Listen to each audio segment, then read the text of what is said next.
রোশনাইকে কোনোভাবেই হারাতে চায় না আরণ্যক। তার জন্য কত কিছুই না করছে সে। আর রোশনাইও শুধুমাত্র আরণ্যকের কথা ভেবে এত অপমান সহ্য করেও সঙ্গীতের অনুষ্ঠানে পারফরমেন্স করছে।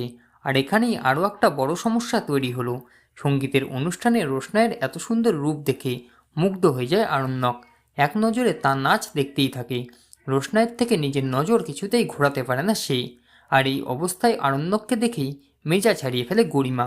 কিন্তু এত অতিথির মাঝে আরণ্যককে কিছু না বললেও সবার সামনেই কার্যত রোশনাইকে অপমান করে গরিমা। নাচ শেষ করতেই তাকে বলে, এত সুন্দর করে সেজেগুজে এখানে আসার মানে কি রোশনাই? আরণ্যক যাতে তোর দিকে দেখে থাকে সেজন্য? এই শুনেই এবার রোশনাইও উচিত জবাব দিয়ে দেয় আর বলে, কেন গরিমা দিদি, আমি কি জামা কাপড় পরবো সেটাও কি তুমি ঠিক করে দেবে? আমার কি কোনো স্বাধীনতা নেই?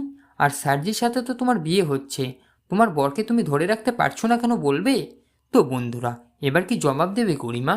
কমেন্ট করে অবশ্যই জানান।